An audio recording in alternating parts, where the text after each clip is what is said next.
Is Cuba, as we know it, coming to an end? While Cubans are being crushed under a lack of vital oil supplies, Washington insists the regime must go. So will President Trump succeed where other U.S. presidents have failed? And would displacing the revolutionary regime save Cuba or destroy it? I'm Andrea Sankey, and today's Newsmaker is Cuba.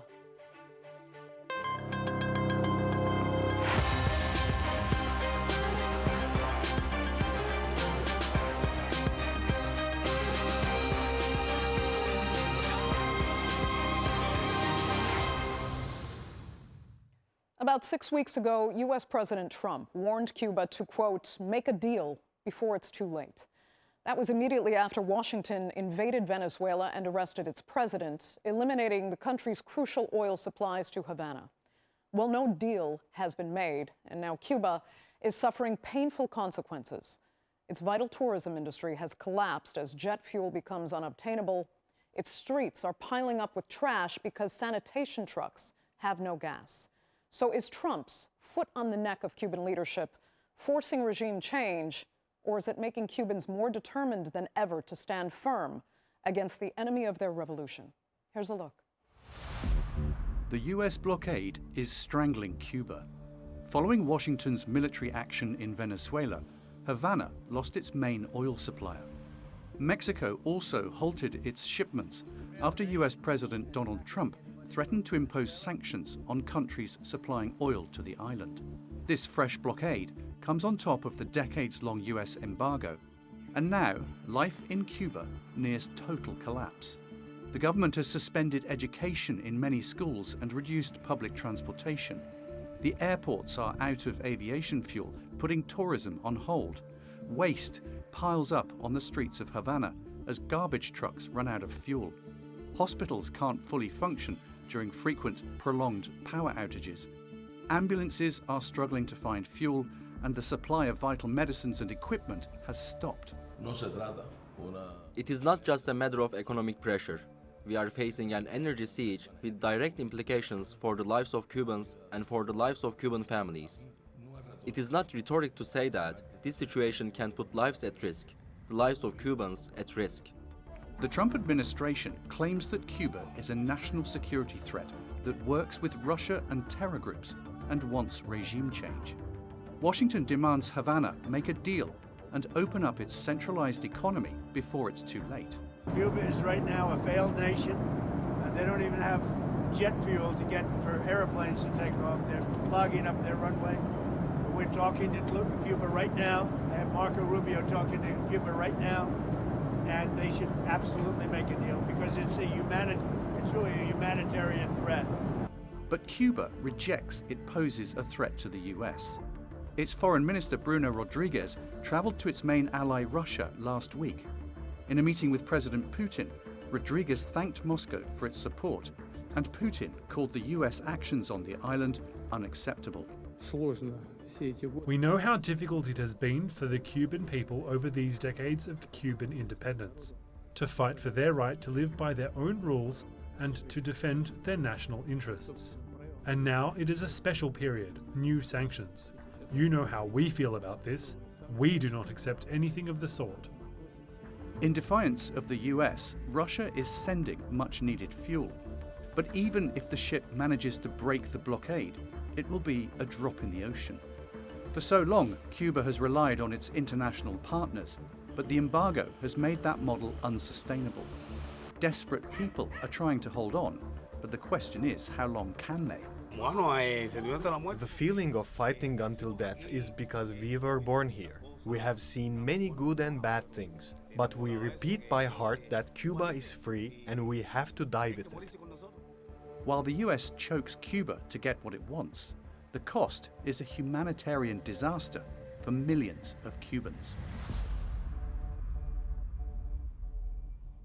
So, can Havana hold out, or will Donald Trump be able to achieve what more than 60 years of U.S. sanctions failed to? And to what end? Joining me now to debate that and much more are, from Washington, Executive Director of the Center for a Free Cuba, John Suarez. From New York, Executive Director of the People's Forum, Manolo De Los Santos. And from Toronto, author and journalist specializing in US-Cuba relations, Keith Bolender. Thanks all so much for being with me. I'll start in Toronto. Keith, we've got certain headlines reading that Cuba's economy is at the point of collapse. Healthcare and services have now completely crumbled. We've even heard it termed economic genocide. But have we heard this before? Or is this time truly different?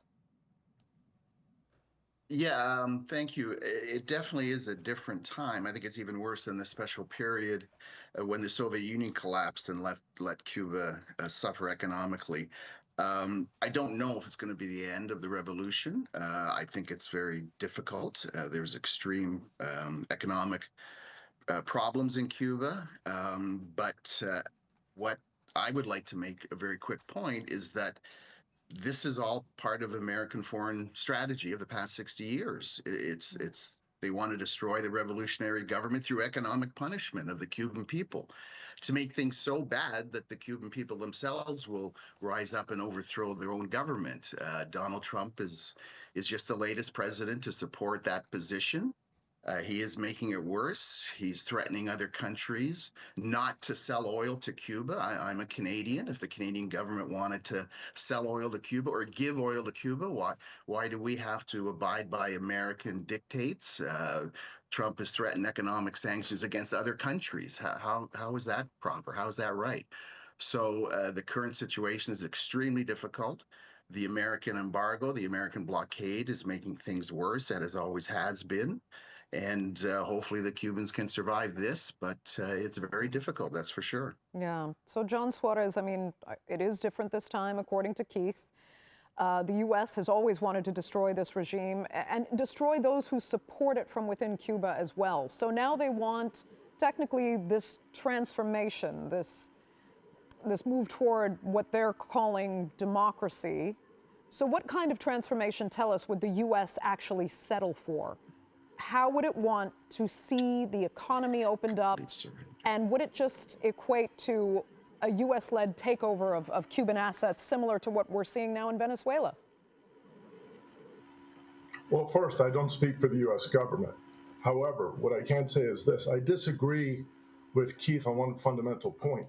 The policy over the last 67 years has not been static, and it hasn't always been to destroy the Cuban Revolution. The Carter administration sought to normalize relations with Cuba. They lifted the travel embargo on the regime. They opened up the respective interest sections. During the Clinton administration, there was an attempt to normalize relations. The shoot down of the Brothers to the Rescue planes 30 years ago tomorrow quashed that and led to the passage of the Helms-Burton bill, which codified sanctions on Cuba. And then we saw again during the Obama administration an effort to have a warming of relations between the two countries. And there was an official state visit in March of 2016. And we saw in the aftermath of that the mysterious sonic attacks on U.S. diplomats that began at the latter part of 2016, which also led to a turnaround with the new Trump administration when it came in 2017. So there have been changes. Now, this iteration of the Trump administration, with two documents that it's put out, one in December, which is a national security strategy, which argues that they're going to reassert the Monroe Doctrine with the Trump corollary, I think undoes the last 67 years of U.S. policy in the post-World War II framework, which had an idea of national sovereignty, self-determination of countries around the world, to one that operates in spheres of influence similar to Russia and China. And they're saying that they're not tolerating hostile regimes like Cuba, Venezuela, and Nicaragua in the Western Hemisphere. And they're taking a more aggressive posture. Okay. Keith, I could see you disagreeing, but I do want to get Manolo in first, because Manolo, I also saw you rolling your eyes at one point. Go ahead. Well, I think the most important thing that we have to clarify is that the U.S. government's strategy, despite different moments of normalization at different points under Carter, Clinton, or even Obama, though the main strategy has continued to be maintaining the economic, financial, and commercial blockade that has essentially been a genocidal siege on the Cuban people. we can't talk about the last 67 years without actually talking about this like main stay of U.S. foreign policy, which has been to achieve the most severe forms of economic and commercial punishment on the Cuban people in order to induce them to overthrow their own government. And at this point, we've seen a major escalation of what has essentially been a 67-year war now by enforcing a fuel blockade that is undeniable to most experts around the world, that this is ultimately a major escalatory attack on the independence and sovereignty of the Cuban people, but also on the right of people all over the world to trade freely with Cuba. Okay, yeah, that's what exactly what Keith was saying. But Keith, let me ask you, I mean, if this is different this time and the regime is displaced, would Cuba risk, I guess, seeing a return to the exact dynamics that actually fomented the revolution in the first place? So, you know, a wealthy minority, potentially from the diaspora, most likely from the diaspora, owning again or coming back to try and own the vast majority of land and industry. Yeah, that's a definite possibility. Just to really quickly respond to the other guest, Clinton, Carter, Obama, they moved a little bit towards normalization. Normalization never was achieved. The blockade, the embargo was still fully in place. Obama opened it up a little bit to make American tourists easier to travel to Cuba and some business opportunities, but he didn't touch the embargo. So to say that the Americans were making all these outreaches to Cuba is really stretching it. So yeah, I mean, the Americans don't want Cuba to change. They could care less what ideology Cuba has because they don't care what other countries' ideology have. Look at Vietnam. Sorry, they're a communist country, one-party state, same political, economic restrictions. The Americans have no problem with them. Vietnam's favored nation trading status. So why Cuba? Because the historical context. America controlled Cuba for decades. The revolution stopped that. Now America is saying, oh, we want Cuba to change democratically. We want to change economically. No, they don't. They want Cuba to surrender. Complete and utter surrender. Read the Commission to Free Cuba. That report outlines exactly what the Americans would establish in a post-revolutionary Cuba, very similar to what it was before, as you mentioned. So I don't know what the, you know, it's up to the Cuban people to decide what they want to do, where they want to go, where they want to advance. And they don't want to do it because of foreign policy forces them to do it. Okay. You know, John, so Keith just cited the commission. Yes, hold on. Okay, go ahead. There was a fundamental change during the Clinton administration in 2000, where they opened up cash and carry trade. This past year, 2025, the Cuban government purchased $790 million in agricultural products from the United States. To say that there's been this blockade for the last 67 years is absurd. You can argue since January 3rd, a blockade has been placed. And the other, I let you speak. Let me finish speaking, sir. I respected your time. Let me have my time to rebut you. There was a blockade in 1962 during the Cuban Missile Crisis. What you've had through the bulk of this last 6 decades have been economic sanctions and what's called a U.S. trade embargo. What's happened since January 3rd with the fuel restrictions, you can argue that's a blockade. But the previous years, including 2025, that's not accurate. Okay. Are you saying there's no extraterritorial applications of the Helms-Burton Law of the blockade? Of course there are. Canadian companies have been prohibited from doing business in Cuba because of American laws. So have European countries. So have international companies. So there is. Wait a minute. Absolutely. You don't have Canadian companies doing business in Cuba right now, mining nickel. I didn't say that. I didn't say that. Okay. I said what do you mean? You just said companies are not able to do business in Cuba. Yes, there are Canadian companies that have been prohibited. Not all Canadian companies. Of course, there are Canadian companies in Cuba, but there are other Canadian companies that wanted to do business in Cuba that were prohibited by the American laws. The blockade has always had extraterritorial applications to it, 100%.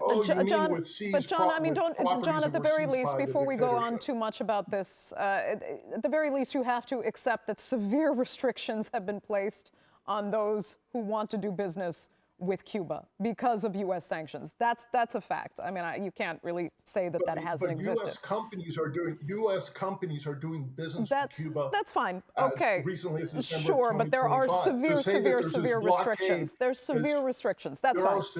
There are restrictions, but to say Right. that Okay. there's been a blockade for A little bit of 67 years, semantics now it's issue there. genocidal since But then, January John, 3rd. let It's me not semantics. Yeah, okay. Let me ask you this, though. As we said, we've got the Commission to Free Cuba. We've got also Plan 2025 that some are arguing has laid the groundwork for what the U.S. is set to do in Cuba. And you have been looking at going forward for the regime, going forward if the regime should fail, which you think is quite possible.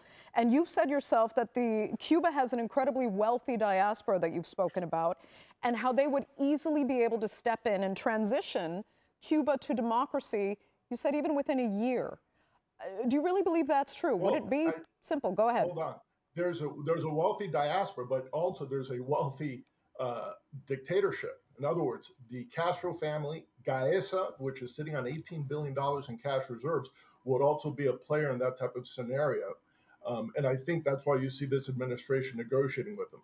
Do I know that there has been, since the 1990s, with the sign of the Acuerdo por la Democracia, with over 100 organizations inside and outside of Cuba, with concrete steps for a democratic transition? It's reflected today in coalitions like the Assembly of the Cuban Resistance, Pasos de Cambio, which have, looking at the existing legal system and how to transition to a democratic opening, one which many Cubans inside the island have wanted and have paid with their lives. The example of Osvaldo Payá Sardinas, nominated for the Nobel Peace Prize, Sakharov Prize laureate, murdered by Cuban state security in July of 2012. This was confirmed by the Inter-American Commission for Human Rights in 2023. When Cubans, everyday Cubans, want to exercise the sovereignty of the Cuban people to demand democratic redress, over 40,000 Cubans signed off on the Varela Project. They were targeted for seeking reforms to open up the Cuban system. You have a dictatorship that does not respect the sovereignty of the Cuban people, and we're in a tragic situation that system has failed. Where it still maintains some powers over its capacity to repress and to kill dissidents in the island, which it has done for decades. Let me get Manolo back in. I mean, Keith, I can see you rolling your eyes again, and Manolo, I saw you also firmly disagree. Go ahead with your comments on what you've heard, but I also need to move this forward and ask, who does Cuba, the regime in Havana, who is supporting them now? There's been some talk about Russia potentially being able to come to the rescue. We saw high-level meetings between Cuban officials and Russian officials just 4 or 5 days ago. Where does the actual tenacity of the regime stand now, given what support there is abroad? Well, firstly, I think it's laughable to think that the wealthy Cuban-American diaspora would somehow usher democracy in Cuba, when a great portion of this diaspora in the United States has deeply identified with MAGA and has actively been involved in anti-democratic efforts within the United States, clearly attacking civil liberties and the right to free expression in the United States. So I can't conceive of a scenario in which somehow they would bring what they don't fight for in the United States to Cuba itself. In fact, we know very well that U.S. plans, not just from in the last year, but consistently over the past few decades, have been to want to recolonize Cuba, to turn Cuba into a neo-colony so that it becomes a paradise for U.S. corporations and for the wealthy elites in the United States. I think the Cuban people have been fighting precisely to avoid this scenario, regardless of where they stand on the political spectrum. And I think that right now, the question is always, will Cuba collapse? I don't think Cuba is about to collapse. I think this is a myth that's been told many times. Is the situation difficult? Absolutely, yes. In this moment, I think it's honorable to mention the fact that countries like China and Russia have, in a way, made political statements that display solidarity with Cuba. But I think more importantly, the fact that the Russian Foreign Ministry declared just recently that they are sending a tanker with fuel to Cuba, and that they're pointing out to the US, but I think to the international community, that if there's any attempt to stop this fuel tanker from reaching Cuba, it will be considered an attack on the Russian Federation itself. I think that is, Yeah. an interesting development of what will happen in the next days. It is an interesting development. And I mean, Moscow has said that Havana is this crucial strategic partner within the Latin American region. Sergei Lavrov has promised that Moscow will, and I'm quoting, continue supporting Cuba and its people in protecting the country's sovereignty and security. But Keith, I'll ask you this, given what Moscow's own constraints are right now, the fact that they're involved in a war and have been for years, how much can Cuba depend on Russia to help support the government in Havana at this time specifically? Yeah, I don't think they can expect the same level of support that the Russians gave previously or that the Soviet Union gave. It definitely, the Russians and the Chinese and a lot of the Latin American countries are expressing support verbally. Now, does that turn into material support? The Mexican government sent a large shipment of humanitarian aid to Cuba, which is certainly helpful, but they backed off of sending oil to Cuba because of Trump's economic threats. It all gets back to the embargo, the blockade. Why do the Cubans have to suffer through a third country, the United States, punishing them for 60 years? It's just ridiculous. And you have to consider the blockade affecting every aspect of Cuban economic life, and it's continuing. It's been since the 1960s that the American policy has made clear that they want the Cuban people to suffer. They want to suffer hunger, desperation, which will result in the overthrow of the government. How has that policy changed? It hasn't. Okay. So yes, hopefully Russia and China and Canada and the rest of the Latin American countries will help. But it's a very delicate situation right now. Okay. And John, just moving, yes, but I do have a specific question for you. Go ahead. Very quickly, though. I think it's important to mention there are 7,000 Cuban troops, mercenaries, fighting in Mr. Putin's illegal imperial war in Ukraine. Cuba has set up bilateral military arrangements with the regime in Belarus, Mr. Lukashenko, which is also assisting the war against the people of Ukraine. And Cuba has a heavy presence in Venezuela, which we saw during this American foreign policy. It's the actual topic. We're talking about Russia. Why does John seek to share basically false information that has never been substantiated? I have not interrupted you. In order to insist on derailing this debate. There have been prisoners captured. You have been derailing this debate from the moment you got on. I did not interrupt you. I did not interrupt you. You haven't answered any serious question with any serious facts. I have answered it directly. I'm sorry. I dare you to actually share one fact on this program. You haven't shared one single fact. You've shared fake news peddled by Washington, D.C.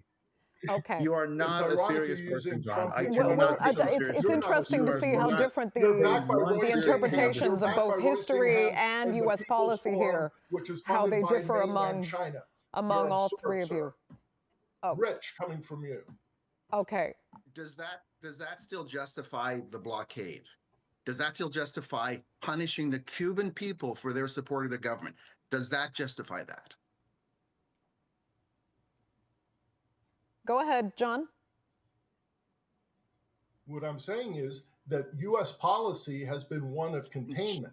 The Cuban regime has been. Why can't he answer the question? Killing and torturing Venezuelans. Why can't he answer the question? What I'm saying is one. There has not been a sir. I'm trying to answer the question. You're interrupting me. Madam, are you answer the question? Let John just finish. He obviously comes from more of a strategic analysis perspective. Mr. Santos, I understand you have the People's Republic of China funds you, but for God's sakes, at least give me a chance to speak. This isn't Cuba. Go ahead, John. Finalize your thoughts there. Go ahead. My thought is economic sanctions have been in place because Cuba has been a destabilizing factor in the Americas and in other parts of the world that have been hostile to U.S. interests. They've also been involved in terrorist attacks on U.S. soil, like the case of the Macheteros. There was just an observation of the Francis Tavern anniversary bombing that took place in 1975. John, okay, let me. I do want to give Manolo a few final words here because Manolo, Well, I know he's you been completely interrupting disagree. my I entire- understand, he's and I been know interrupting- Manolo does. No, You two I don't- completely I disagree. agree to What I'm disagree, pointing out, but no, that's fine. I don't What I'm respect being pointing out is that you interrupted when see I'm trying to the respond and you perspective. letting them get away with it. You see a perspective, John, that many people agree with. I'm going to give you credit for that. As wrong as our other two panelists feel it is, this actually is, you don't speak for the U.S. government, but it is the perspective from many in the current administration. So this is what it's illustrating here. I'm not disagreeing with any of you. These are your perspectives. So Manolo, very quickly. I just ask you not to be interrupted when you give me the space to speak. I appreciate. I know, not but to be interrupted unfortunately, by the this is other broadcast individuals. television. We have limited time. You're the moderator. Yeah, but it's good to hear all three perspectives and to hear you interacting. I think it's very indicative of what the debate in the United States is right now and how difficult it is There are to 1,200 actually political resolve. prisoners in Cuba today. They don't want to talk about that. They want to talk about U.S.-Cuba relations. I understand, but that's important. Does The that Cuban dissidents justify are the being murdered. blockade? The Cubans are torturing Venezuelans today in Venezuela. That's why 32 were killed when they extracted Maduro Okay. after denying for years that there was a Cuban presence of intelligence Are you and going to let military him on the just ground there. continue? Are you Okay, gonna let him just unfortunately, continue with the lies? unfortunately, to be honest You with don't you, like it when they I do it to can't you, apparently. continue with anybody right now. We're completely out of time for this edition of the Newsmakers, and I really would like to continue this discussion at another point when we see how this story really develops and what will happen to Cuba, both the government and the Cuban people. But for now, I'd like to thank really all three of my panelists so much for being with us and our viewers for joining us as well. Remember, you can follow us on social media. Do be sure to subscribe to our YouTube channel. I'm Andrea Sankey. We'll see you next time.